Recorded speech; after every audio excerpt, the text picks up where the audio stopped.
Good afternoon and welcome to Eagan High School field here on the lovely campus of Eagan High School for this afternoon's matchup. Final South Suburban Conference matchup of the season between the Burnsville Blaze and the Eagan Wildcats. Overcast day today, kind of humid. It's starting to feel a little bit like summer. Still stickiness in the air, but rain should hold off and we should be available to play all 7 innings today. I'm Brad Reiter. I'll be with you throughout the game. Today is a play-by-play. Doing color this afternoon is Jason Stanton. Hi, Brad. A rematch of a game played about 3 weeks ago in Burnsville. Well-played game. Eagan came out on top in that game. Said the final South Suburban Conference matchup for both clubs, I believe, unless Burnsville's got a rain-out they've got to make up, but it's definitely Eagan's last South Suburban Conference matchup this season. Play a non-conference game next week against St. Thomas Academy and then head into section playoffs beginning June 1st. Kind of set the stage defensively for Eagan here today. Catching is Charlie Steffen, you see right there. Charlie's caught every inning of every game this year for the Wildcats behind the plate. First base, junior Charlie Harms. Second base, junior Mason Amman. Playing shortstop today, the junior Liam Martin. Third base is sophomore Adam, I knew I was going to call him Adam at one point during the game today. That's his dad. Will Huseman at third base. In left field for the Wildcats today, junior Alex Lackenmeyer. Center field, sophomore George Anderson. And in right field, senior Sam Shackman. And on the mound for Eagan, senior Lincoln Berry. Lincoln's been very effective this season for the Wildcats, arguably probably their most valuable player this season, hitting and on the mound.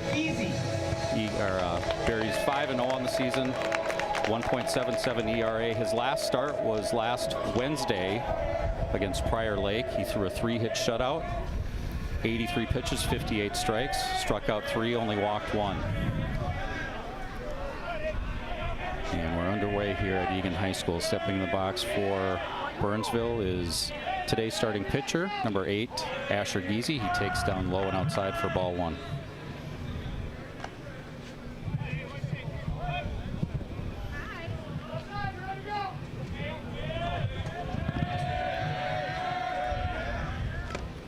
Another one down and away for ball 2. You may notice on Lincoln's left wrist, he's got a little bit of wrap. Speaking with his dad earlier, it's a result of getting cleated yesterday at Rosemont, and I believe he's got a couple of stitches in there, so keep an eye on that. Yeah. Obviously very fortunate that was the glove hand and not the throwing wrist, but yeah, I think he's got 3 or 4 stitches in that glove hand, but if it's in the glove hand wrist, we should say, in the wrist, tape it up and be ready to go today. 2-2 pitch just inside, runs the count full. Another thing we might want to keep an eye on, you and I have talked about this before the game a little bit too, that the infield grass here, swing and a miss on the payoff pitch. Pitcher's best friend is that thick grass, Brad. That's right. This is the second game that Eagan's played here on the Eagan High School field this year. They were relocated to Goat Park for most of their home games. But as I was saying, the grass here at the high school field is very, very thick. Strike 1 delivered to Jackson Kiefer, today's catcher for Burnsville, senior catcher. He's planning on going to Gustavus to play college baseball this coming fall. Fouls one back, and that one will get out of play. But back to the grass a little bit, you can visually see it from here that it is extremely thick, and if the pitchers can get some ground balls today. Well, and even like the third baseman might be playing a tad back. If you put down a bunt, right, it's not gonna roll far. Nope. Line drive into right center field for a base hit. And so we'll have to see how that strategy may play out as the game goes on. Right. The right fielder, number 2, solid hit for Kiefer. Brings up right fielder Jonah Dawson. Solid hit there by Kiefer. Got a pinch runner at first base for the catcher, Kiefer, right, courtesy runner. Zach Lamont, I believe I heard the name come across the PA. Dawson steps in. Just a bit outside. Ball 1.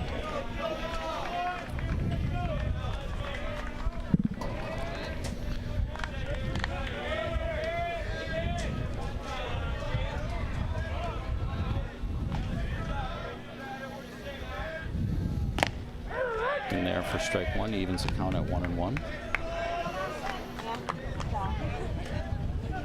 I was waiting for like who's gonna be up there yelling at me for standing up too long.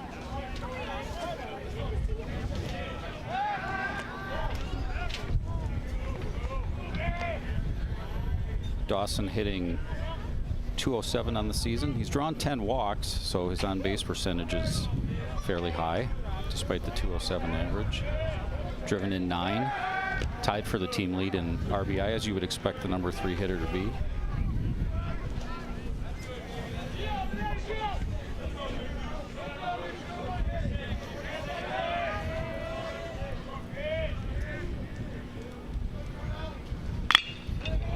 Line foul on the right or left field line. Lincoln has had an effective off-speed pitch this spring. I don't want to say it's a knuckleball, but kind of a floater. So likes to use that when he gets ahead in the count. Eagan pitching coach Tom Buski, I think you'd agree, has done a really nice job this season in working with the catcher and the pitcher and setting up corners with pitchers who have been able to hit those spots. See Stefan setting up outside here. Pops it up behind the plate. Stefan may have a play and puts it away for the second out. The designated hitter, number 25, Blake Witness. Brings up the senior designated hitter, number 25, Blake Witness.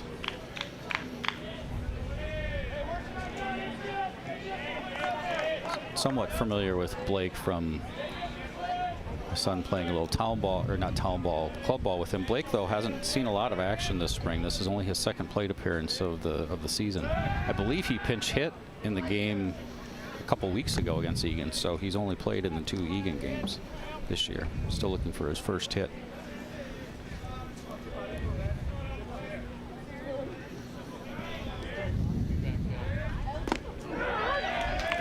First pitch is across for strike 1. Burnsville has a number, I don't know exactly how many, but they have a handful of players that are going to be showing up a little bit late today. They had an AP placement test for some of the seniors going into college. Test was supposed to end, according to one of the Burnsville parents, around 5 o'clock. So if they went nice stop there by Stefan. If they went all the way to the end on the test time, some of them should be rolling in here pretty quick. And I know a couple of them are actual guys who have started games a lot this year, so we may see some substitutions for Burnsville halfway through the game if that's what the coach chooses to do. Runners going, hit him. Yeah, hit him in either the shoulder or the helmet, one of the two, but either way, Witness will trot down to first base. The center fielder, number 34, Ethan Voss. You know, it's something to keep an eye on, Brad. This is the 3rd game of the week, and typically Lincoln pitches on a Wednesday, and so he's been in the field, played 14 innings this week. Now we're going to have a change in this call, and I just saw the replay come across here. I don't know if you guys can show that again. If you can't, I'm sorry to put you on the spot, but the umpire is okay. Here we go again. The umpire is calling that he didn't make an effort to get out of the box. I don't blame Blake for doing what he did. He kind of ducked to avoid it hitting him in the head. It did end up hitting him in the head, but the umpire is going to say that no, you're going to stay here because you didn't make an effort to get out of the way of the pitch. That's kind of a, to be honest with you, that's a little bit of a tough call on the hitter there. Yeah. He's not sure I would agree with that, but I looked like he was trying to get out of the way, but we play on here. Witness back at the plate.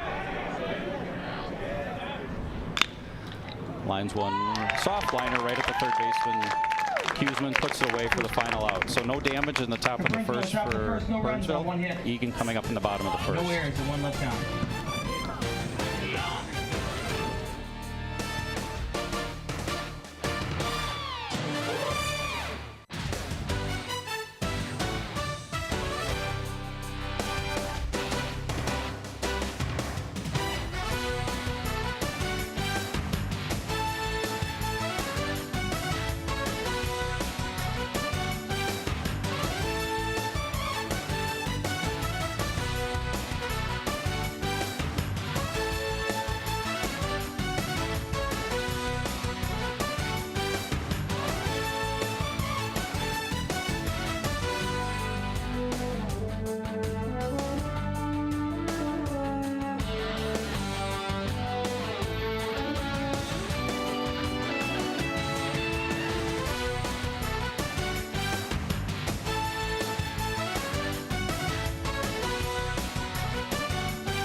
Welcome back to Eagan High School. Eagan will take their first hacks here in the bottom half of the first inning. Burnsville starting pitcher today is Asher Giese. Asher's only making his 3rd appearance on the mound this season. Hasn't pitched a lot. He's only pitched 2 1/3 innings, faced 12 batters. He does have a win to his record this year, but we'll see how he responds to probably not having a lot of mound time this year and making a start here in what I believe is the final South Suburban Conference game of the season for Burnsville. Junior Liam Martin will lead off for the Wildcats.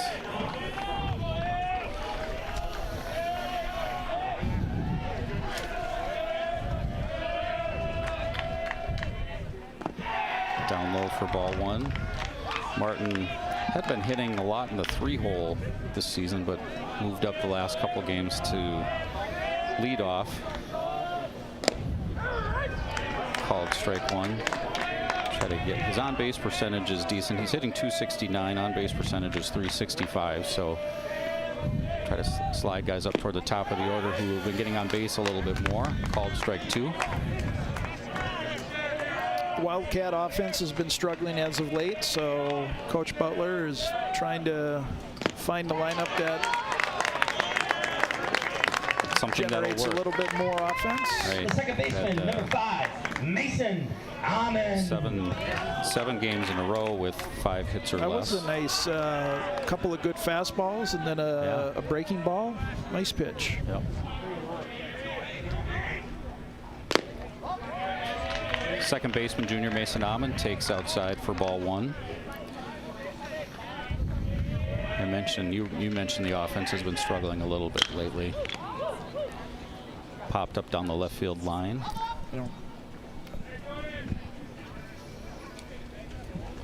And foul.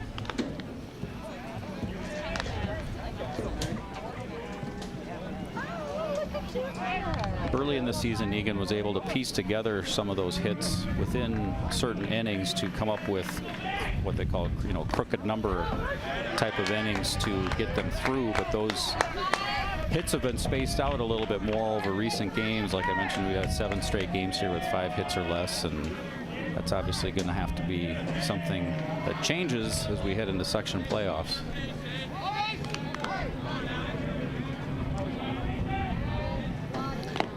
Bit of that as they've seen a little bit stronger pitching here as of late. As you get into the middle part of the season, the pitching ramps up.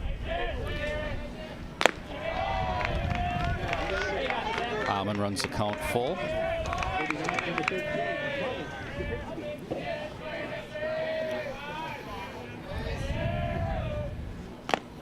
And he takes ball 4, trots down to first base. The pitcher, number 10, Lincoln Berry.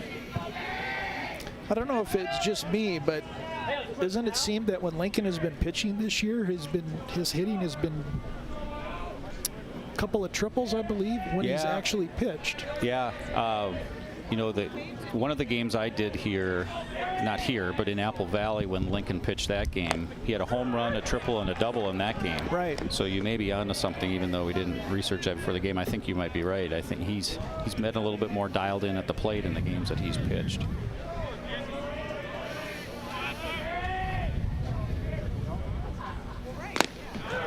Called strike 2.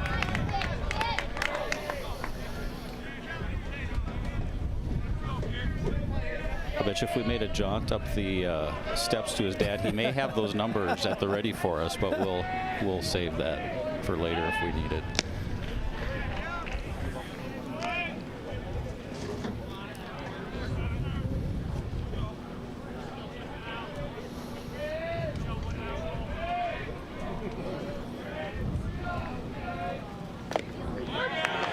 Called third strike on the inside corner. A tough pitch there, but Barry takes it for strike 3. Number 21, Charlie Harms. Brings up first baseman Charlie Harms.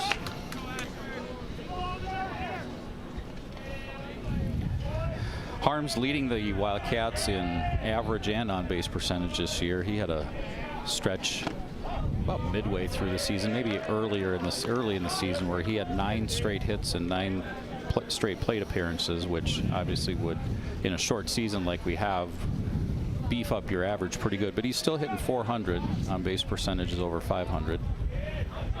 Settling into the cleanup role now. Pitch gets by the catcher Kiefer. Alman will trot down to second into scoring position with 2 out. He missed a few games due to an ankle, tweaked an ankle, and it looks like he's rounding back into form, but you know, those things can linger, right, if you're not careful. Unfortunately, that cooled him off for a few games.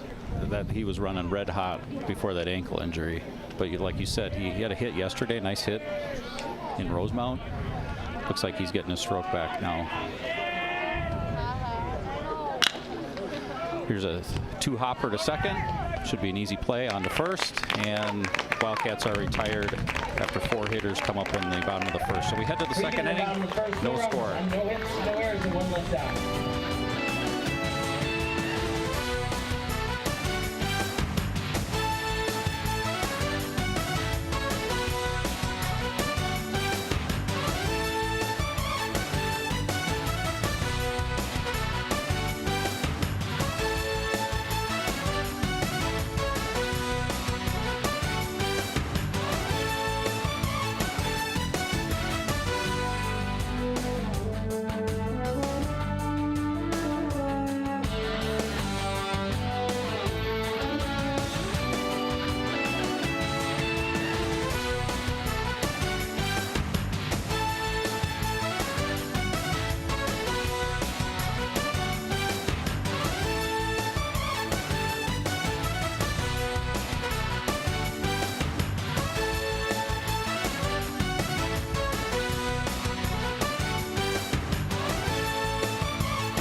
Welcome back to Eagan High School. Top of the second inning.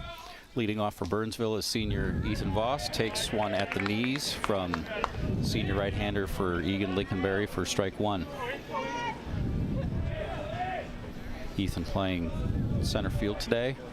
Swing and a miss, strike 2. Ethan has pitched the second most innings on the staff for the Blaze this year. He's pitched 31 innings. When he's not pitching, he's in center field. Fouls one off to the right. Ethan going to be playing his college ball this fall at the University of Arizona down in Tucson. Get a chance to play in the Pac-10. Curveball taken for strike 3. Very nice pitch and great placement there by Barry. Great setup by Charlie Left fielder Steffen. number 42, Sean Emerson. That's what we were talking about earlier. The hit that spot. Yep. Yep. Left fielder Sean Emerson coming to the plate for Burnsville. First plate appearance. He gets hit in the shoulder and will trot down to first base unless we decide he didn't get out of the way. First baseman number 9, Ben User. I think that was a legitimate. Well, the first one was in the first inning. I thought that was as well. So. Yeah. But yeah, that one was. This was a little bit more inside. Yes, a little bit tougher to move on that one. Brings up first baseman Ben Muser. You know, Lincoln has had pretty good control this year, and I was to finish my point from the first inning when, you know, this is the third game of the week and he's played in the field both games, so he's already thrown, you know, it's not pitches, but he's been throwing a lot of balls, and that's roped into left field. Yep. One hop off the green monster out there in left field.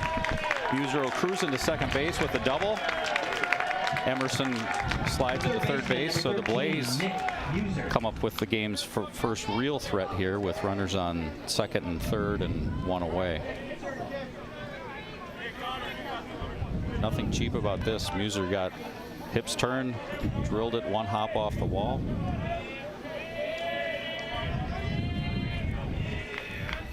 So bring up Ben's younger brother, Nick Muser. Nick playing third today. Half swing, but he committed. Barry gets ahead of him for strike 1. Eagan's infield. Appears they're going to give up the run here. Yep, it's early in the game, so probably the right decision there. Give up the run to get an out. Need to score at least 1 to win anyway.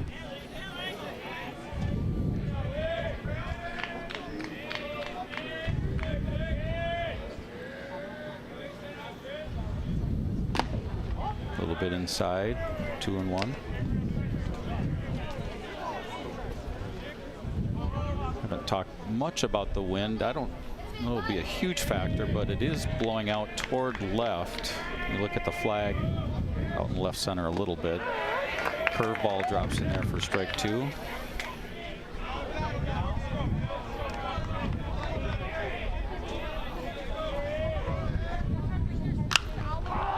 Popped up behind short. Liam Martin calling off the third baseman Huseman, and he puts it away for the second out. Big out there as you greet the number 9 hitter Connor Quimby to the plate. A chance to get out of this inning unscathed here if you can take care of the number 9 hitter.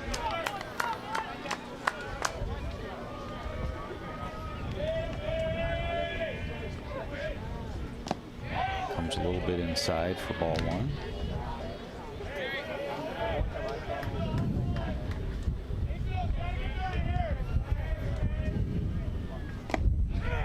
Called strike.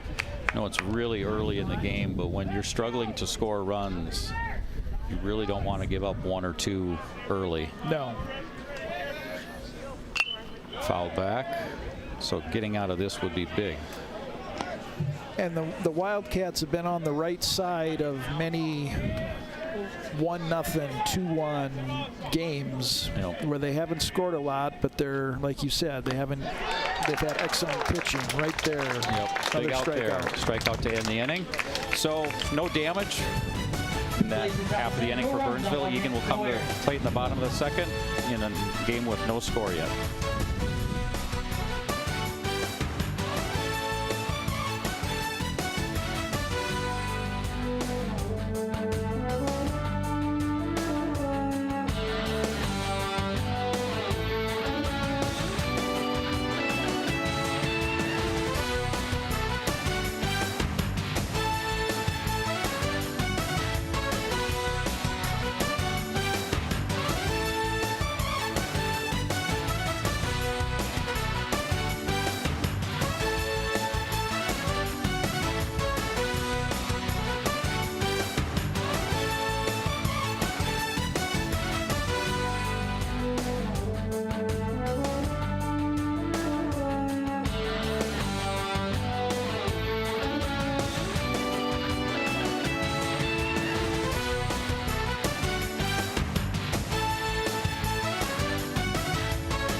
First pitch delivery from Giese is down and away for ball 1 to Eagan designated hitter Griffin Fenske.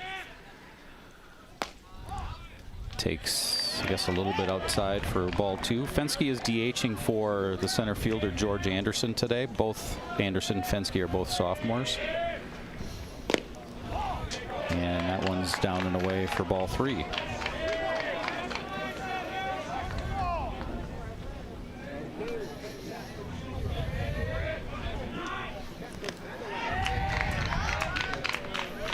There must have been a called strike there that I didn't see. Yeah, I think the first, I missed that too. I did too. The umpire must have given us the little flick of the wrist instead of the big one. We're going to have to keep an eye on him today. 3-1. Fenske rips one into left field for a base hit. So good start for the Wildcats. As The right fielder, number Fenske, 27, the leadoff hitter, Sam reaches. Shackman. Bringing up right fielder Sam Shackman. 3-1 pitch, you know you're going to get something good, and Fenske knew what to do with it. So might be looking at a maybe bunt situation here for Shackman. The third baseman is up, although he isn't scoring around there. Takes one outside for ball 1. The reason I say that, again, with the grass the way it is, Egan's had some trouble scoring runs. Sam, while he is capable of hitting the ball hard, this might be a situation where he can get a guy over. Again, not a square around there, and he'll take for strike 1 to even the count at 1-1. Griffin has stolen 2 bases on the year, so he's a threat.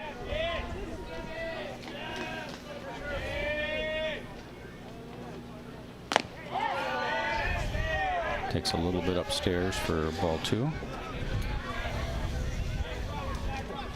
But if you're Eagan, you want to try to work the count on the young pitcher who hasn't thrown a lot of innings this spring. Try to get the pitch counts up. Had him leaning at first, and he's out. First, as soon as he made that first move, I took a peek at Fenske, and he was about 2 steps to second. So he fooled him, got him picked off a first for the first out. You can see the replay here. Good camera work there by our camera crew. See the lean. He leaned him a couple of steps towards second, and any good throw in the area is going to have the runner in that situation. So 1 away. 2-1 deliveries fouled back.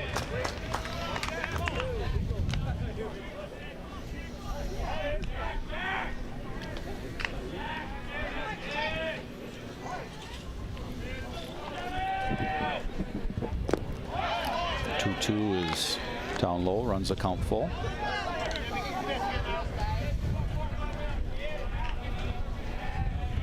Those are the kind of things that'll drive a coach wild when you're not scoring runs too. You get the leadoff guy on. I think maybe we can get something started here. And then just like that, there's one out.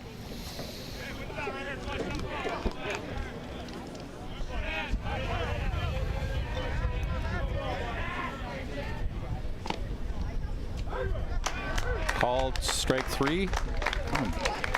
Could have been, I think Sam thought that one was a little down and away. We'll see the replay on it here and perhaps get a look for ourselves.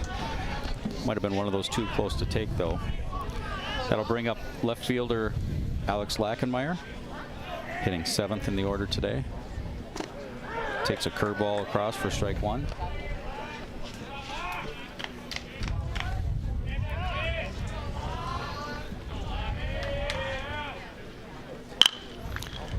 Grounded past the pitcher. I think the pitcher may have gotten a little bit of a glove on it.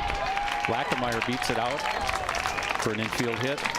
Took the shortstop again. We talked about that grass. I think that slowed that down just enough. Pitcher did get a glove on it. That slowed it down, but then the grass completely ate it up. The shortstop didn't charge in. Obviously didn't get it out of his glove fast enough either. Lachenmeyer with really good speed beat it out for a base hit.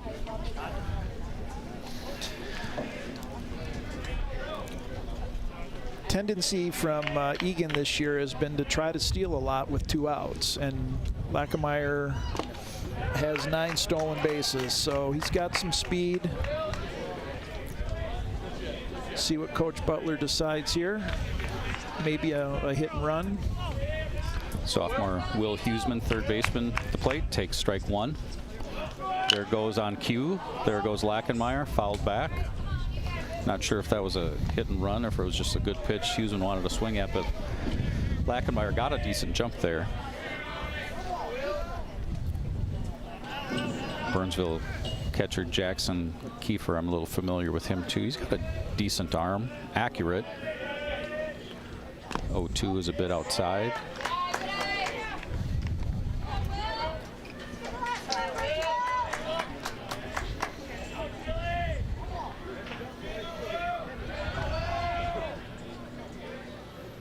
There goes Lachenmeyer again. Pitches down low. Good throw, but Kiefer had a little bit of trouble getting that out of his mitt. He kind of double clutched, and that's all. Double clutched, yep. That's all it's going to take for Lachenmeyer to be in with a stolen base.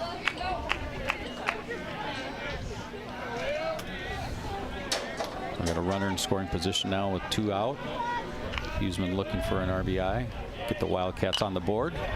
Fouled away.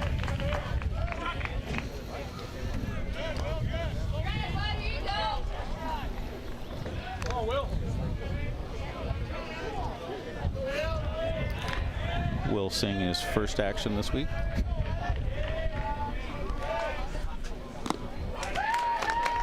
Nice curveball down and in. Got Huseman chasing for strike 3, and that'll bring an end to the Wildcats' second inning. Head to the top of the 3rd. Still no score here from Eagan High School.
Eagan High School, headed to the top of the 3rd inning.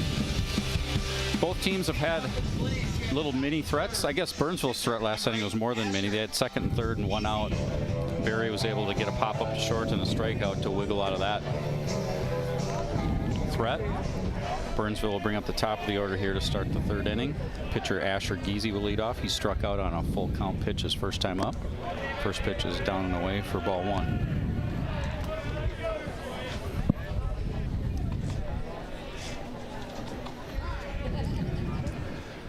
Burnsville comes into today's game at 7-12, and although that may not sound terribly impressive, they've won 6 of their last 8. You called it last time we did the call with the last time these two teams played, and you said don't sleep on Burnsville. No. Little 2-3 hopper to short again through the grass, but Martin makes a nice play, comes up firing for the first out. Burnsville has enough pitching at the top of their rotation. You knew they were going to win some games at some point or get on a streak like this where they've won 6 of 8. And by the same token, Eagan was 8-2 after the win at Burnsville. Right. So teams have kind of done a little bit of a reversal in some of their fortunes in some of these close games the last couple of weeks since they've last seen each other. Jackson Kiefer, catcher, comes to the plate. He lined a single into right center his first time up. Takes the first pitch in the dirt for ball 1. And it'll depend on how the rest of the games with the conference shake out over today, but there's a possibility that Eagan and Burnsville will meet up right away in section. Yeah. In 2 weeks. Yeah, I know what you're thinking. It is kind of a crapshoot to see where their teams are going to end up, but it could be a 3-6 type of a matchup depending upon where Eagan ends up. Like you said, with a winning record, no matter what happens today, Eagan will finish with a winning record. You'd think that they would be one of the higher 4 seeds.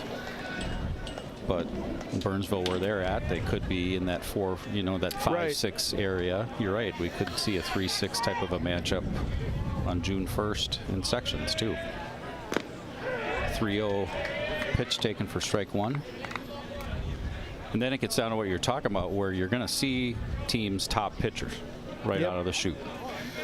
And you're going to have everybody's going to have about a week to 10 days to rest up. So yeah, right out of the chute, you're going to get. It doesn't get easy after this, pitching wise. You'll see either, if they do play again in sections in the first game, if we're speculating, you're going to see either Cole Voss or Cade Bauer. Both are college pitchers going to be pitching in college. So neither one of those assignments would be easy for Eagan. Right fielder Jonah Dawson steps to the plate. First pitch swinging, ground ball to third to Huseman. The second for 1. First, nicely turned double play by the Wildcats to get out of that inning. 5-4-3 double play. Ends the top of the third. We head to the bottom of the third. Still no score here in Eagan. There's no runs and no hits, no errors.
Back here at Eagan High School. Nice to be back on the varsity field. This is only the second game that the Wildcats have been able to play out here this year. Bottom of the third inning. Catcher Charlie Stefano lead off for Eagan. Charlie had a couple hits yesterday's game at Rosemount. Wildcats came up on the short end of the stick yesterday, but Charlie had a nice game. Had a double to right center and had a single in that game. First pitch swinging, slow roller to third. Grass eats it up a little. Bobbled by the third baseman in a poor throw. So Charlie's going to reach. We're going to probably have to call that one an error, I think, Jason. Error's already up on the board. So, yeah. Yep. I was just going to say, Charlie had a triple on Monday in our first game here at Wildcat Park. Courtesy running number 6, Parker Fall. And per usual, when Charlie reaches base, we're going to see courtesy runner, sophomore Parker Fall will run for Charlie at first base. Parker's got really good speed.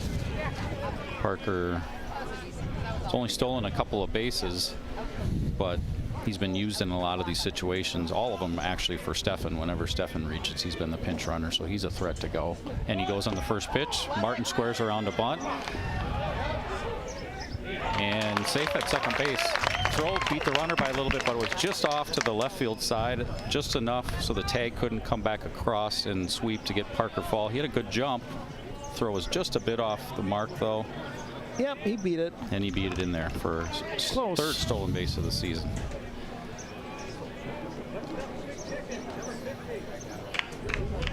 So like we talked about, when you have trouble scoring runs like Eagan has lately, you're trying to manufacture and do what you can to get that first run across mentally for your team more than anything. And now you've got the top of the order up with a runner in scoring position.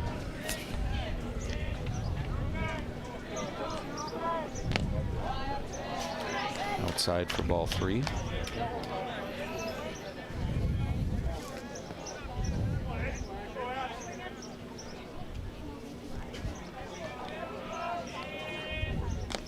And upstairs for ball 4. So Eagan, first 2 base runners on. The second baseman, number 5, Mason Amon. Brings up second baseman Mason Amon. Just taking a look at Asher's pitching stats here. So we mentioned this is only his 3rd game of the year on the mound, and he's only pitched it before today 2 1/3 innings on varsity the whole season. So Yeah. you wonder how, was a throw back down to second behind the runner, but Parker Fall is able to get back in. You wonder how long they're going to roll with him today if he's only pitched that many innings coming into the game. I do see some Burnsville players rolling in like you were referencing earlier. You know, Burnsville had asked, story I got, Burnsville had asked for the game to be moved back as Mason Amon squares around the bunt and takes ball 2. Burnsville had asked for the game to start even later than 5 for this reason, but we don't have lights here. Right. So, you know, Coach Butler rightly said, look, we've got to start the game at a time where we know we can get it in before it gets dark, especially with the cloud cover we've got today. You don't want to risk it being 7:30 and getting dark 8 o'clock. So we pushed the game time back to 5. Burnsville obviously would have liked to start the game at 6, so they could have had their full team here, but 7. That's the way. 7, yeah. That's the way it goes. Can we play it Big Goat? Right. Mound visit here from Burnsville's head coach. I don't see anybody warming up, but that doesn't mean that he isn't going to just make a switch. I'm kind of keeping an eye on the Burnsville dugout because I think a couple of those guys who are showing up late, one of them for sure, maybe trotting down there at some point to get loose. There's a few more.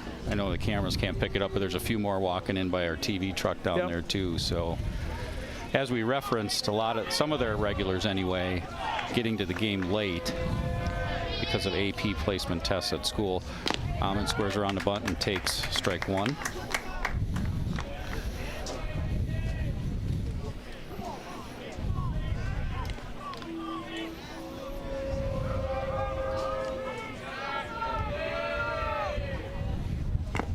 Chases a bad ball. We've got a pickoff attempt at second. Not exactly the wisest decision by Jackson Kiefer to throw behind the runner in that situation, because that invites him to advance to third easily, which he did.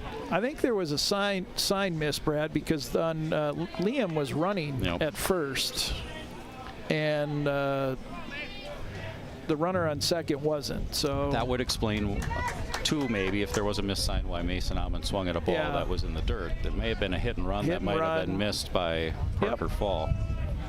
But Parker, you know, to his credit, he's got speed, and so he's able to get to third pretty easily. Ground ball to second, short for 1, on to first for a double play. So 2 outs are recorded, but a run is scored for Eagan. Eagan breaks through to take a 1-0 lead.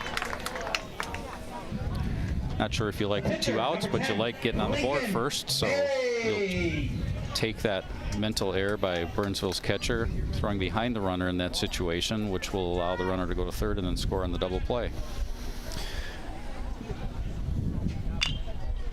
First pitch swinging for Barry, fouls it off. Kind of a tailor-made double play there. A couple hopper to second. Easy throw back on to first for a pair of outs.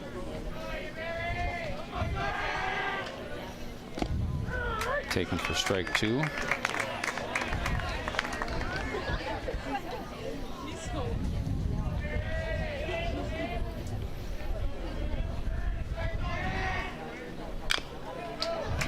Squib foul down to Coach Butler in the third base coaching box.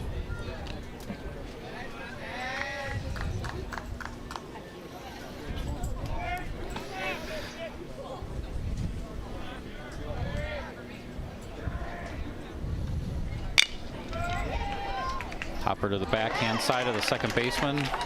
Tough play there for the second baseman. I'm going to wait and see what the official scorer gives him. I would give him a hit personally, and that's a tough play to make. Take a little bounce. Yeah. I don't know if it hit him in the top of his forehead there. Yeah, now that we see the replay, he had to go a ways for that ball. Short hop, kind of came up, hit him in the face. I'm going to give Lincolnberry a hit there. We'll bring up cleanup hitter Charlie Harms. 2 outs. Again, you referenced a lot of 2-out running. We'll keep an eye on Barry at first as Harms takes strike 1. I would guess perhaps another running situation here.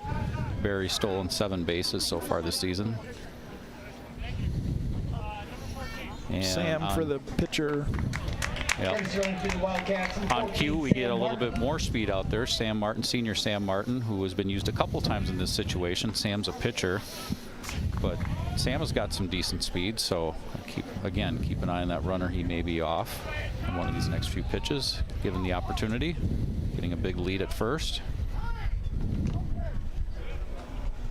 Charlie Harms calls time right before the pitch was delivered, so no pitch there.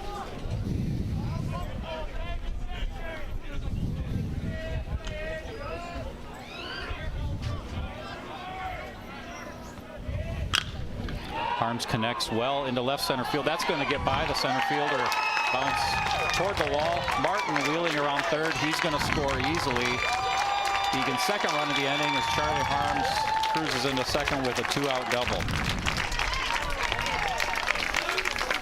Well done, Charlie. Well connected. You can see the setup there from our home plate camera. The center fielder was shaded just a little bit over into right center anyway, and that ball was tailing away from him the whole way. Never had a chance at it. A little 2-out hitting for the Wildcats, scoring the second run. First pitch swinging, grounder to third, off the glove of the third baseman. That's going to go down as an error, and Fenske will reach first to continue the inning for right fielder Sam Shackman. The right fielder, number 27, Sam Shackman.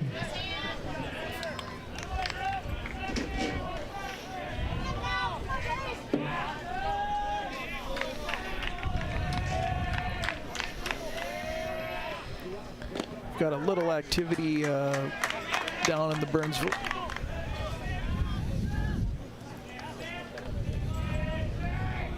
See a replay of that first strike to Shackman there on the corner.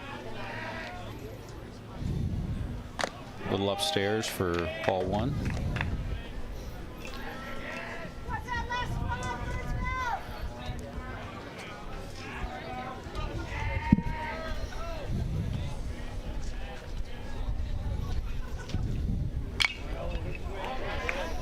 Fouled back. 1-2 to Shackman.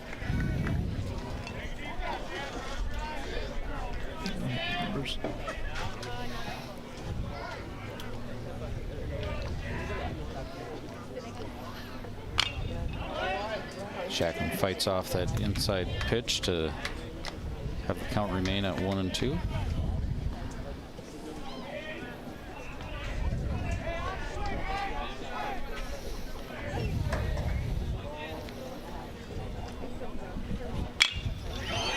Fair ball down the right field line.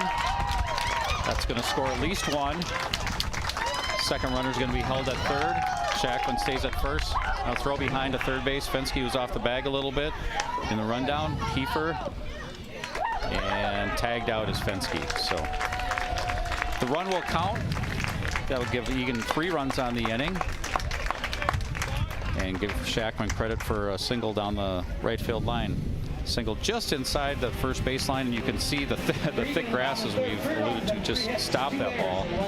The throw came in all the way to the cutoff man, had Fenske off third base a little bit, run down, had him up. But the run counts, and a nice 3-run inning for the Wildcats to get on the board. We're through 3 here at Eagan, with the Wildcats leading 3-0.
So we're back here at Eagan High School, top of the 4th inning. Designated hitter Blake Widness will step to the plate, his second at bat. He hit a soft liner, which was caught by third baseman Will Huseman in his first at bat.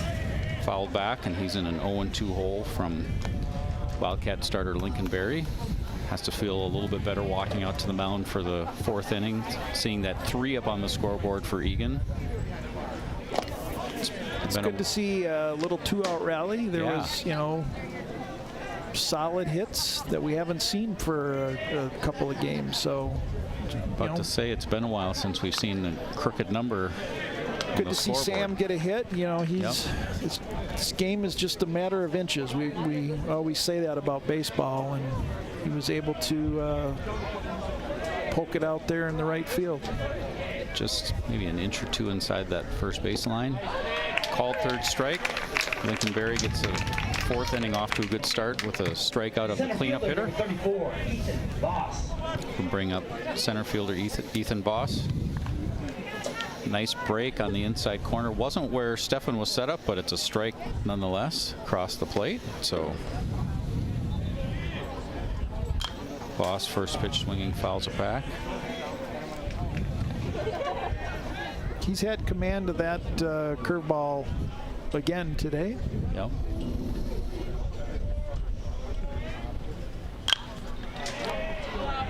Fouled back, and it's got Voss in an 0-2 hole. Mentioned a couple of people down loosening up in the bullpen for Burnsville. I have a feeling we're going to see a new pitcher in the bottom of the 4th for the Blaze. Just outside. Really nice placement on an 0-2 pitch there by Berry. Just missed.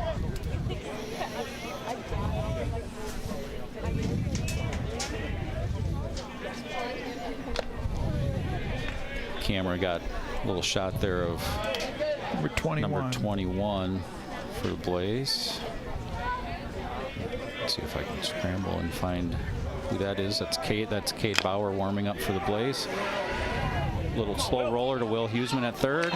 Throws on to first and beaten out by Cole Voss for a base hit. Again, not to beat a dead horse, but we've talked about this a number of times already. The grass completely dialed that one down too, as you'll see.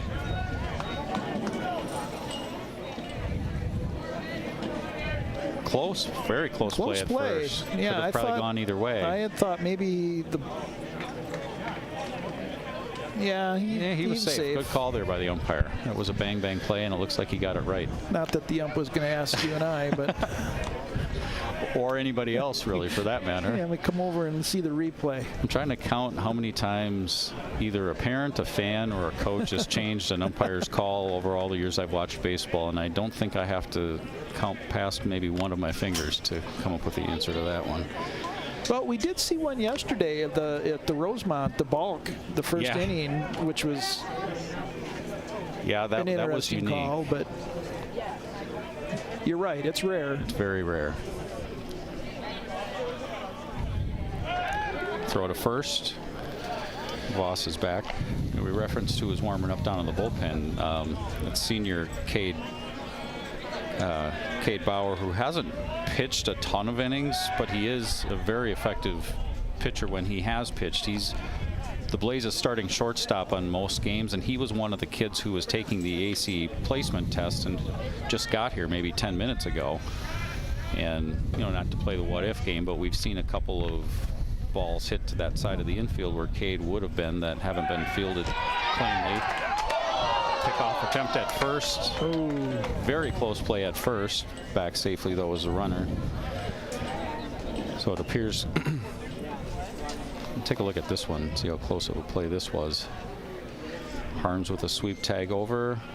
Oh. And that throw gets past Harms. That's going to be at least second base for Voss. He's wheeling on his way to third. The throw coming in is going to be cut off by a shortstop, Liam Martin. So after almost getting him on the pickoff try before, that throw gets away from first baseman Charlie Harms, allowing Voss to advance to third base. So the Blaze have a runner now at third with one out.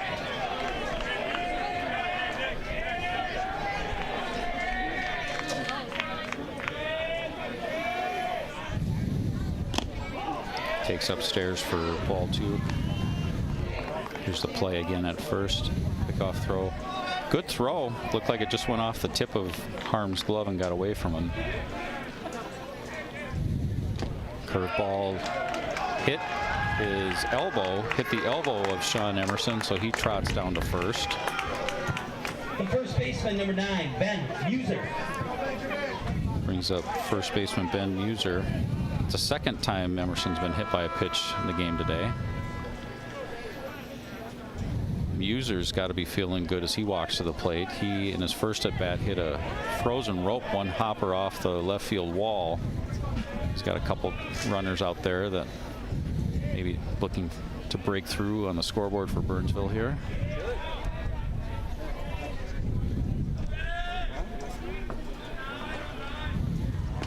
Takes curveball for strike one.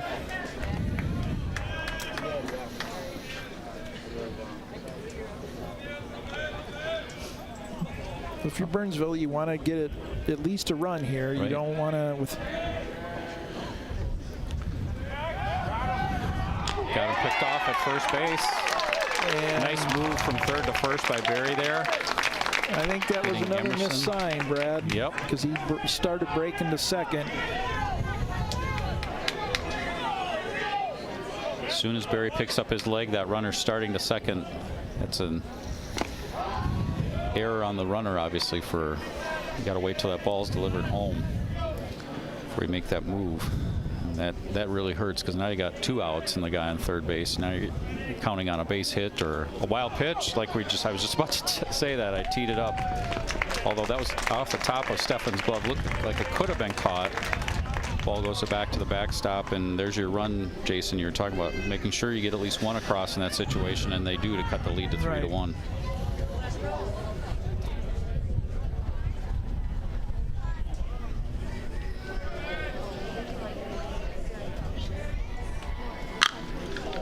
Skied to center field, back, way back, and Anderson makes the catch, crashing into the center field wall.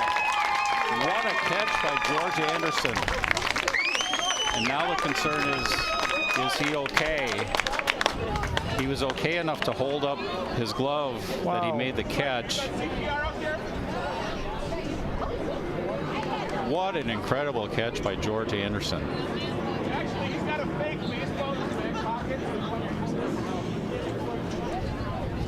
So that'll end the inning. We'll come back in a few minutes here and see if Anderson's okay. Blaze get 1 run, cut the lead to 3-1 going to the bottom of the 4th.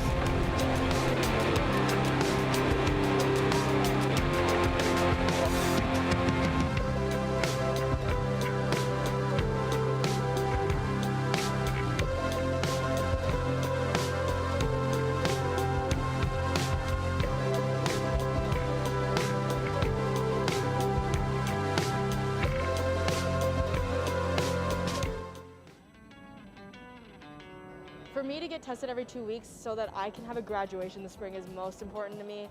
For my sport, so that I'll be able to participate and compete. Because I want to be on stage for my senior year musical and prom and graduation.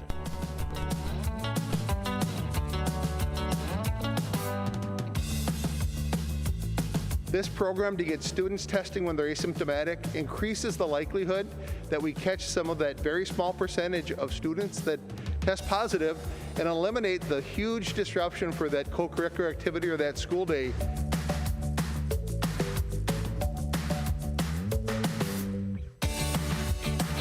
I don't want to be a community spreader, so coming to the Armory, getting a free test has been easy.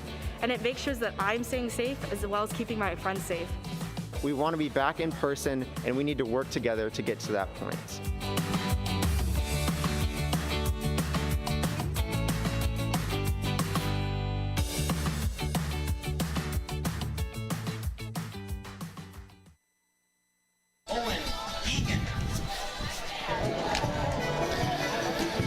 Back here in Eagan for the bottom of the 4th inning.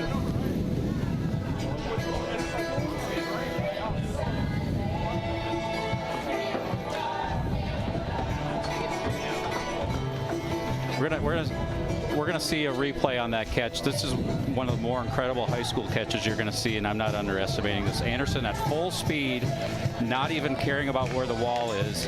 One step, crashes into the wall. Whoever in the truck is responsible for sending something like that to ESPN's top plays, I would get on that right away, because you're not going to see a better high school baseball catch by an outfielder than that. Running full speed into the wall. He's going to do it again, just for his dad.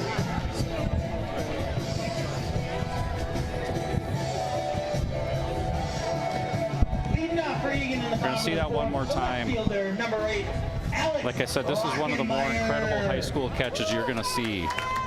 Full speed, full sprint, not stopping. He knows he's by the fence, puts the glove up, makes the catch, crashes into the wall, has the wherewithal to show the ball while he's laying on the ground. What an incredible catch. So now we move on to the bottom of the 4th inning. Alex Lachenmeyer leading off for Eagan, drops down a bunt.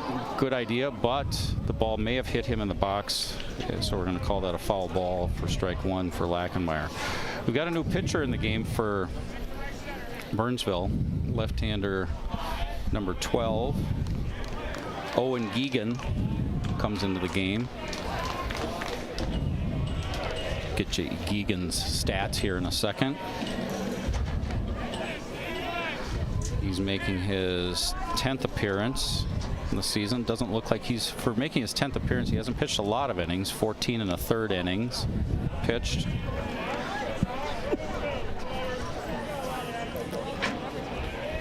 I think in the business we would call him a soft-tossing lefty. Exactly. And there's nothing wrong with that. I mean, we've had a few over the years here in Eagan that have been very effective, but it's one of those situations where you're not used to seeing it as a hitter, and you've got to adjust. And already I'm looking at Lachenmeyer, and he's way up in the box. His top foot is almost out of the batter's box because he's adjusting to the speed of somebody who throws, a little softer like this. And, like you said, lefty, it's coming in at just a slightly different angle. Slow roller to third. This is going to be a tough play. Lachenmeyer's speed. He beats it out for the second infield hit of the game for him. Very similar to his first at bat, where he rolled one. I believe that one was to third base as well. 11, He's able to beat it out for a base hit. Lachenmeyer, one of the faster guys on the team to begin with. Not the strongest throw to first base, and he was able to beat it out easily. So Eagan gets their leadoff guy on for the second straight inning. Brings up third baseman Will Huseman. Lachenmeyer going on the pitch. The ball gets by the catcher all the way to the backstop. He's obviously in the second safely. We'll give him a stolen base because he was running on the pitch. And it'll be ball 1 for Huseman.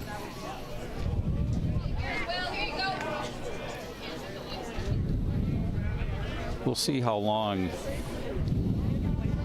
they want to go with Eagan. Like I said, he's pitching in his 10th game, but he's only pitched as Huseman squares around a bunt, throw behind the runner.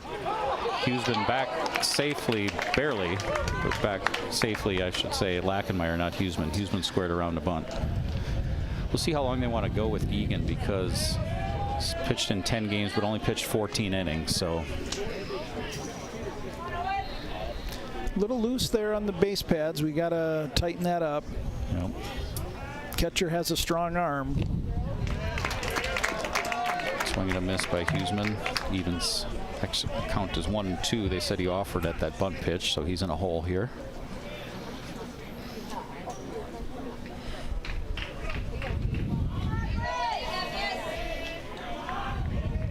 Would not expect to be stealing third with no outs.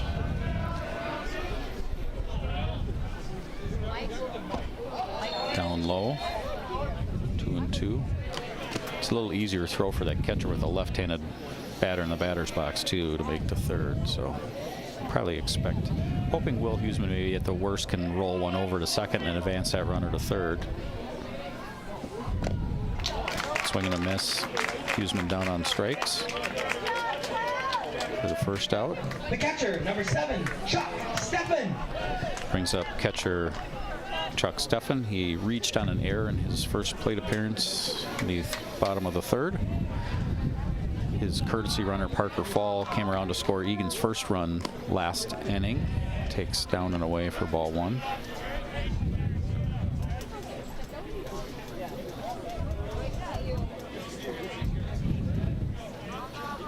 I'm calling it left center. Down and away for ball 2.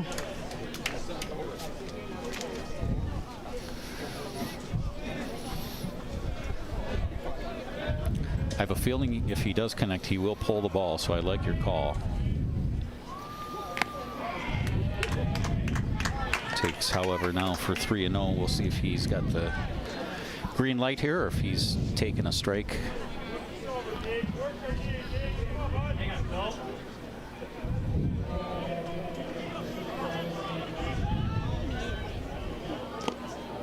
And takes outside for ball 4. So Stefan reaches first, and we're going to see Parker Fall again.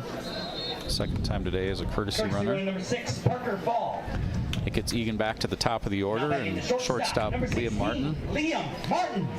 Martin struck out in his first appearance, walked, and was forced out at second as part of a 4-6-3 double play in the third. Looking at where Liam's positioned in the box, he's moving up in the box too. His front foot's almost to the top of the batter's line chalk. Takes strike 1.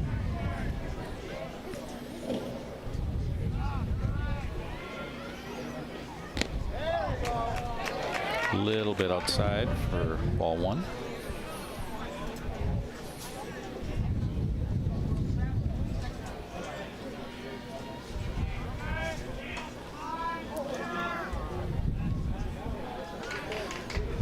Eagan steps off.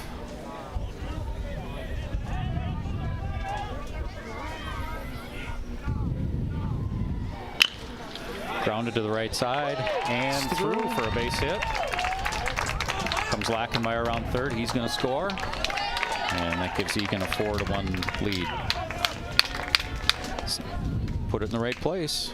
It's a line drive in the book. Second baseman, number 5, Mason Almond. Again, you see the grass just killed it. Yeah. As it and, you know, I'm speculating a little bit, but the second baseman and a lot of the infielders are playing in a little closer than they normally would because of that. And because of that, on that play, he didn't have time to get over because he was playing up a little bit further. Amon squares around a bunt, drops one down the third base line. Misplayed by the third baseman. That'll bring another run across. And Amon will reach on an error by the third baseman. The pitcher, good bunt. Lincoln. Third baseman was in position to make a play. Probably may have gotten Amon at first, but misplayed the ball. Everybody's safe.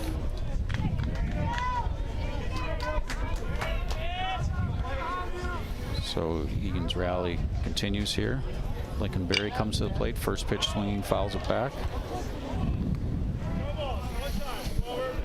I think having been in enough dugouts as our kids were growing up, Jason, I think there's a lot of kids in that Eagan dugout now that are saying, give me a bat. Yes.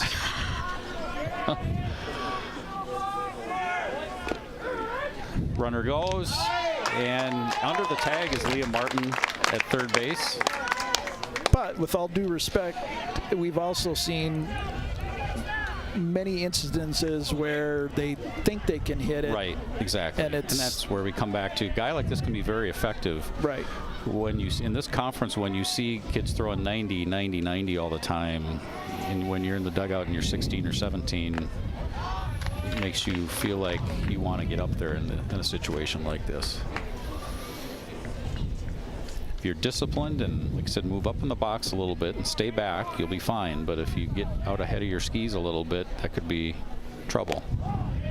It looks like he does a nice job of trying to hit corners too. Like, you know, he's not just grooving it down the middle. He's trying to hit that outside corner a lot.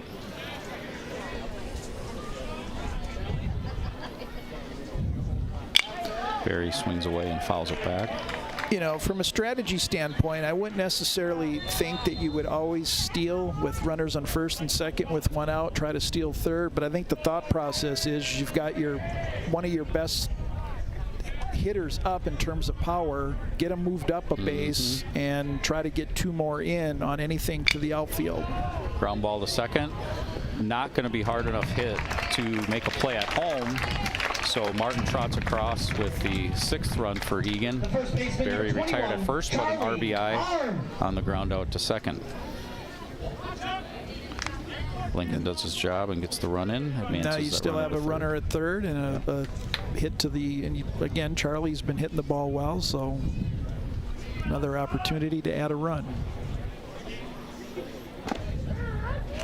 Starts him off with a strike.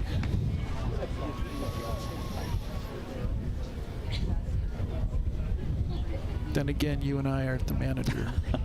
It's probably a good thing. All you geniuses out there. I've screwed up enough games as a youth coach. I don't need to start screwing them up on the high school level. So, and if any parents are watching this after the fact here tonight, I'm sure you got a good chuckle out of that one. Takes strike 2.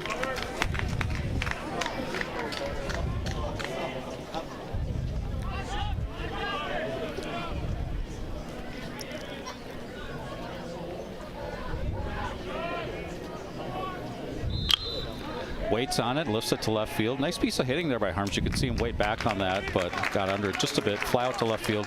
Eagan tacks on 3 more runs. Takes a 6-1 lead into the 5th inning. We'll be back here in just a minute.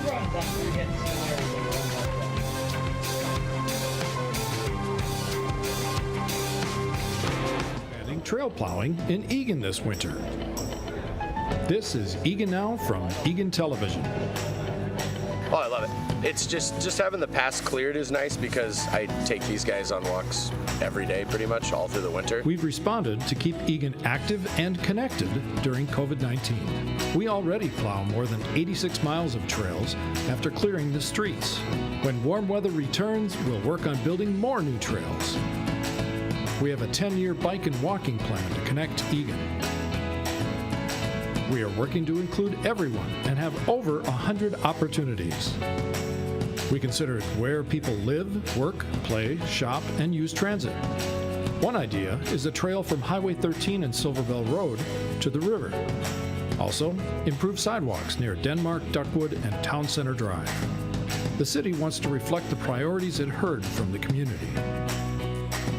See the plan at cityofelgan.com/bike-pedestrian-plan.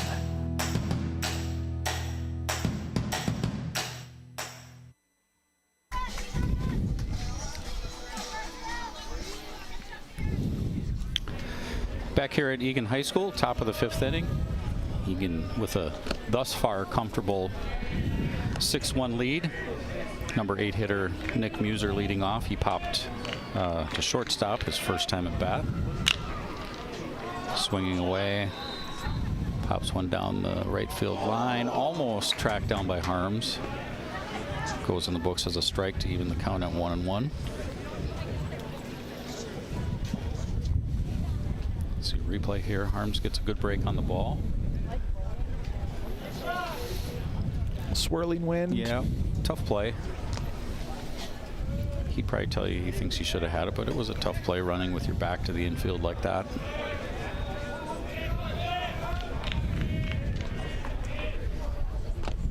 Takes just a bit outside. 2-1. I'm gonna look up where Barry's at for a pitch count here. As we head into the later innings, takes strike 2.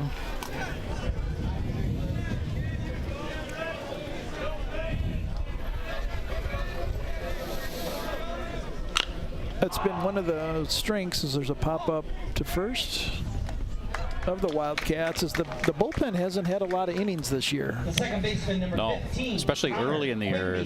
We commented a few times, I think, in that last Burnsville game, how Eagan had gotten by with basically 5 pitchers for a long time because of the fact that the starters have been able to go deep in the games. And, you know, we've got 1 out here in the 5th, so in theory, 8 outs to go in the game. And Barry just delivered his 58th pitch, so his pitch count is in really good shape. You'd think as long as he continues to throw strikes, he'll stay out there. And the Wildcats don't play again until a week from today against St. Thomas. You would think that. That's at St. Thomas, isn't it? Yes. That's not at Wildcat Park. Right. Oh, there's a hit. Little liner to right field for Connor Quimby for a base hit. Nice at bat there for the number 9 hitter. Number 8, Asher Geezy. Rolls the lineup back around for the day's starting pitcher, but he moved to shortstop after his day on the hill was done. Asher Geezy, he struck out in his first at bat and grounded to second in his second at bat in the 3rd inning. Yeah, you'd expect, again, we shouldn't be speculating too much, but we will because we have the microphone, so we will. That's what we do. I would think that St. Thomas game next week, you'd see 2 or 3 different guys pitch a couple innings each. Keep them fresh before sections. I don't think the game would have much implications in terms of seeding for the sections. No. St. Thomas is a 3A team, so really won't really have any implications. I don't even know when the section meeting is, but it might even be before Thursday. Called strike to Geezy. So you probably see 4 or 5 guys maybe get an inning or 2 next Thursday. Maybe see some other guys who haven't gotten many at-bats this year in that game. We'll have to see. Up and in, evens the count at 2-2.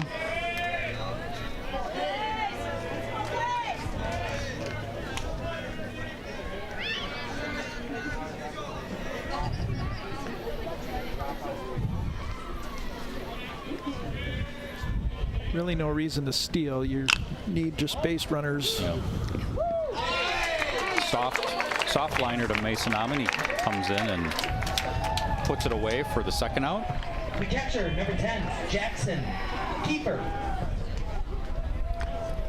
Brings up catcher Jackson Kiefer. Jackson, a nice line drive single to right field as we see that replay. That last out. Kind of jammed him, didn't get a real good piece of it, but Amon had to come in and make a choice whether he's going to play that on the hop or come in and make the catch. Made the catch. First pitch is taken outside for ball 1. Would have gotten an out either way there, even if he'd have let the ball land. That runner at first wasn't going anywhere.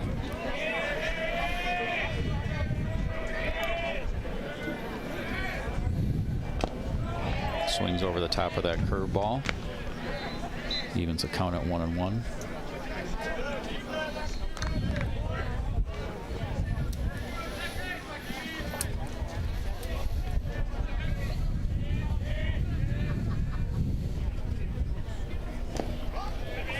You know, I wasn't a very good hitter in high school, Brad, but you see the curveball over and over, and you think that you could hit it, and it's hard. Yeah. Baseball's a hard sport. Yep. Popped up out of play. This is coming real close to us, right behind us. And then he'll mix in just a sneaky fastball to throw your timing off. And we talk about this all the time. You don't need to throw, for all the kids out there, you don't need to throw 90 miles an hour. One thing that got talked about by a lot of my coaches, and in my experience working in sports a little bit, working in baseball, is change the eye angle. You hear that a lot from coaches and managers. If you can get a hitter to change the eye angle of where a ball's coming in, if you throw, for example, you throw a curveball down and away and then throw a fastball in the inside corner, it's not only that the speed is different, but the velocity is different, but how the ball's coming in appears different, and it's hard to square up the ball in that case. And there's an example there. Stefan sets up on the outside corner. Really good pitch, just missed the corner a little bit. And Eagan, and you know, the philosophy with the Eagan pitching coach, they'll take that, they know that that's a 50-50 call. They'll take that pitch all day long. Runner goes. One hopper to Harms. Easy little gallop to the base. Retires Kiefer and retires the Blaze here in the top of the 5th. No runs for the Blaze. We head to the bottom of the 5th with Eagan hanging on to a 6-1 lead.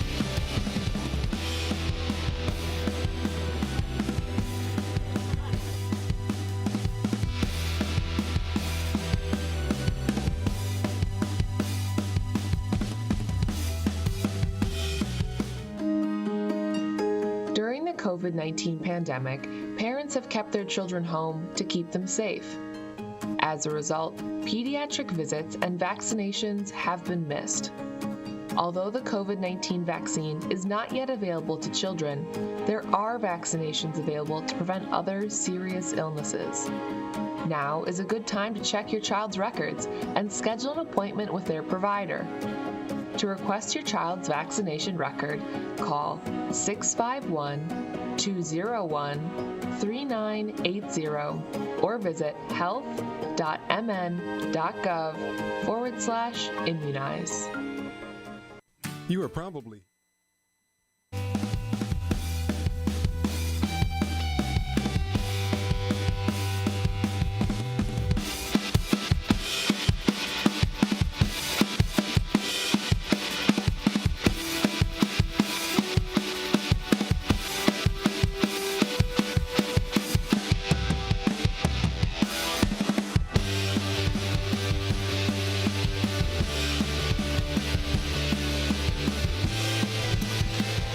back here at Wildcat Park, the campus of Eagan High School, headed to the bottom of the 5th inning with Eagan holding a 6-1 lead over the Burnsville Blaze. Eagan will have 5, 6, 7 hitters coming up, and they'll get a look at a new Burnsville pitcher. Number 21, Cade Bauer, senior. Talked about him a little bit while he was warming up a few innings ago. He's their shortstop mainly. He has pitched 14 1/3 innings this year on the hill. He'll be attending St. John's up in Collegeville next fall. He's going as a pitcher, but I mentioned this a few times in the Burnsville Eagan games. They need him at shortstop, and so that's why he's been playing more at shortstop, but he's going to college to pitch. So see maybe a little bit of a increase in the quality of pitching here as Bauer takes him out and quickly gets strike one on Fensky on a foul back.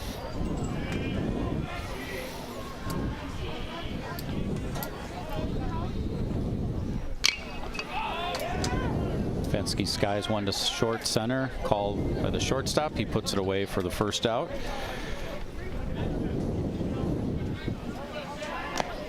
Brings up right fielder Sam Shackman.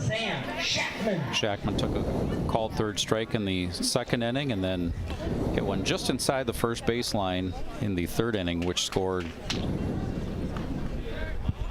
the 3rd Eagan run of the 3rd inning. Takes a curveball for strike one.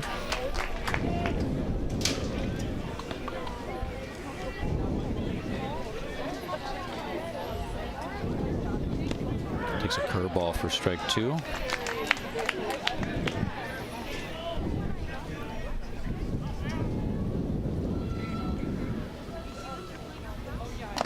And swing and a miss for strike three.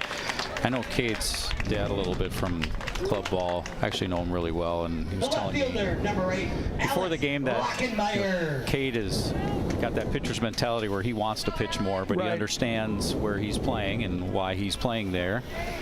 But I have a sneaky suspicion as we get into sections, you'll see him a little bit more, like we were talking about. You're going to see teams top 2 or 3 pitchers all the time in sections. People aren't going to mess around. They're going to throw their top pitchers out there. Lachenmeyer, 2 infield hits today for Lachenmeyer. Got him base a few times.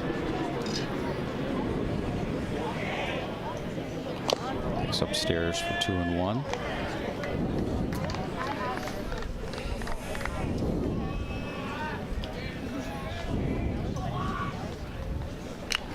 Fouled back, evens the count at 2 and 2.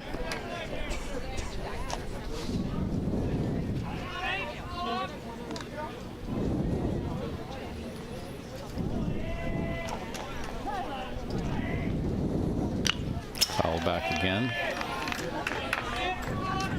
But if you're Eagan, you shouldn't be embracing the challenge. You know, you're certainly not going to be.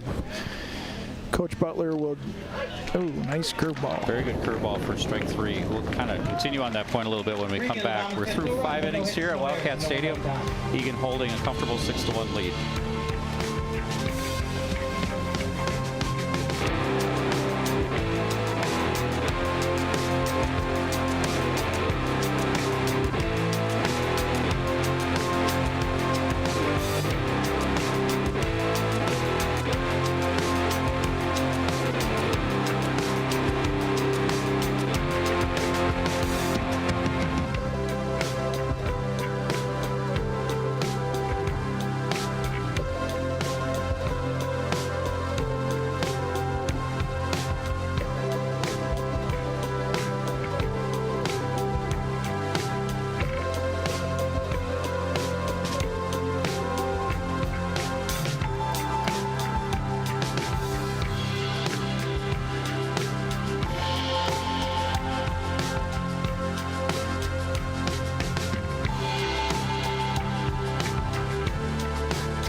back here at Wildcat Stadium, top of the sixth inning.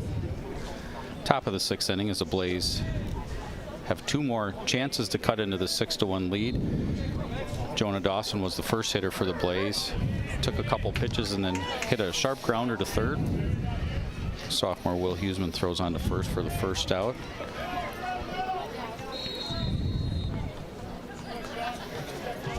Cade Bauer, this first at bat of the game here. Cade came into pitch last inning. He's taking the spot that was vacated by designated hitter Blake Widness. Blake was hitting for shortstop Alex Thompson. Asher Giese, who was the starting pitcher, is now the Blaze shortstop. So hopefully you were able to follow all of that dribble.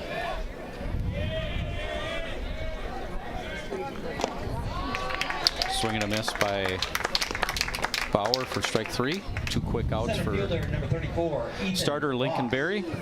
Still on the hill. Settled into a nice groove. Yes, he has.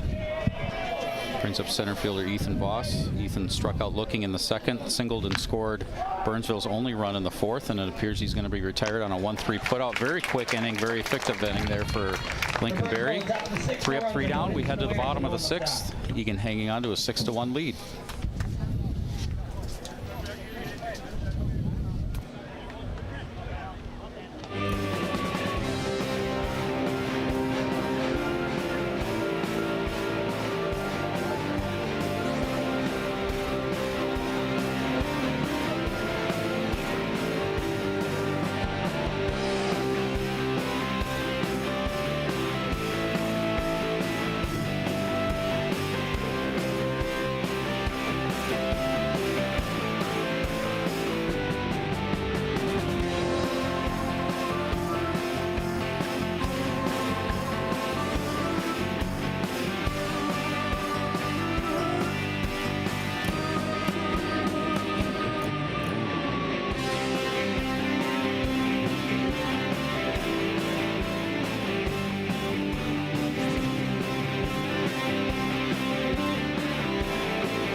Will Huseman, first pitch swinging, grounds to the first baseman, who flips over to Cade Bauer for the first out of the inning.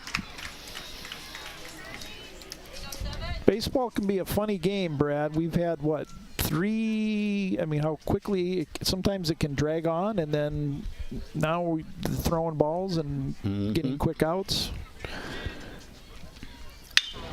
First pitch swinging by Stefan, hits one to deep left center field, way back. That's going to be trouble, but it's caught on a very nice catch by the left fielder. Sean Emerson making a nice catch out there in left center field. That ball had a little bit of carry to it. You could tell off the bat, at least I thought anyway, that had a chance. That was the same spot on Monday that he hit his triple. Yep. Like you said, we've got 2 pitches and 2 outs here right away, and Barry's going doing back this. to Barry, yep. Right? He had Barry's doing the same thing on the other side, and there's a replay on Stefan's ball. Track I know you got dinner planned, so that was on the warning track. Really nice catch there by Emerson. Strike 2. There might be some games more important to others later on this evening for viewing purposes. You know what I mean? Yeah, I know exactly what you mean. We probably shouldn't elaborate too much on that here on the air, but I know exactly what you mean.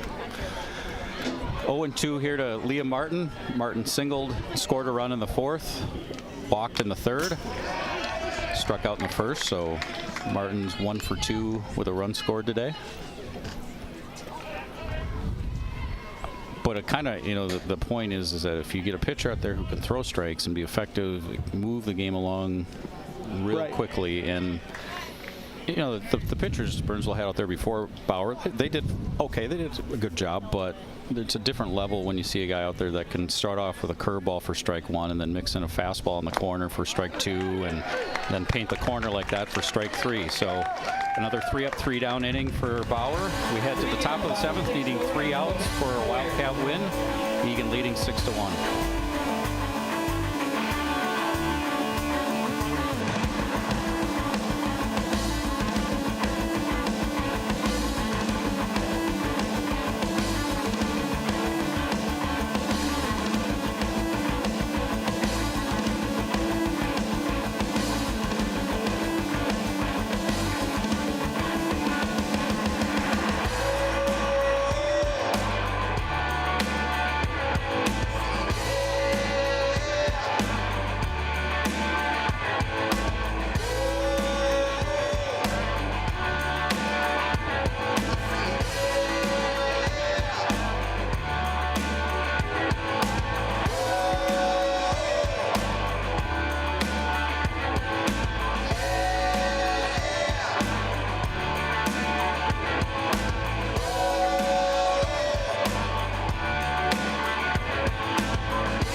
And we're back at Eagan High School, top of the 7th inning. First pitch swinging again.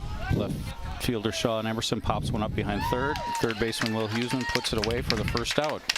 So, Jason, if we have anything else to say, we better get it in the next 20 seconds based on how this is shaping up. Guys are up there hacking. Pitchers are throwing strikes. We got 1 out already here in the bottom or top of the 7th.